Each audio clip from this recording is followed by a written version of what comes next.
You are glowing so much Pragati. అసలు ఏంటి అంటే మీ సోషల్ మీడియా అంతా మేము చూస్తూ వచ్చాం. బట్ ఇంత సీరియస్‌గా పర్సూ చేయడం ఏంటి? ఒక కెరియర్‌లో సెటిల్ అయ్యి.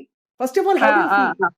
ఐ ఫీల్ ఫస్ట్ నాకక్కడ చాలా బ్లాంక్‌గా ఉండింది. వెన్ ఐ గాట్ ఏమంటే ఐ హావ్ బీన్ అటెండింగ్ ఇప్పుడు చాలా కాంపిటీషన్స్ నేను పార్టిసిపేట్ చేశాను. డిస్ట్రిక్ట్ చేశాను, స్టేట్ చేశాను, ఇంటర్ స్టేట్ చేశాను, నేషనల్ చేశాను. సో, నాకెక్కడో ఒక కాంపిటీషన్‌కి వెళ్ళడం, రావడం అనేది ఒక అలవాటులా అయిపోయింది. చాలా బ్లాంక్‌గా ఉంటాను నేను. బికాజ్ ఎక్స్‌పెక్టేషన్స్ నేనేది పెట్టుకొని నేనెళ్ళను స్టేజ్ మీదకి. ఐ మీన్ కాంపిటీషన్ దీనికి.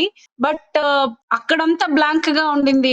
సిల్వర్ తీసుకున్నాను. ఐ వాస్ హ్యాపీ ఆ మొమెంట్ అంతా. బట్ అది సింక్ ఇన్ అవ్వడానికి నాకిక్కడికొచ్చాక ఓహ్! నేనేదో చేశాను అనేది ఇక్కడ ఎంటర్ అయ్యాక నా ఫ్రెండ్స్ స్టార్ట్ చేసిన గొడవ నుంచి మొదలైంది. They all kind of celebrated so much made me feel oh! నేనేదో చాలా గట్టిగానే చేశాను ఫీలింగ్‌లో ఉండింది. అండ్ మామూలుగా కాదు. గూస్ బంప్స్ వస్తున్నాయి ప్రగతి. అసలు మీ జర్నీ చూసి మీరు ఇంతవరకు చేరుకోవడం సామాన్యమైన విషయం కాదు.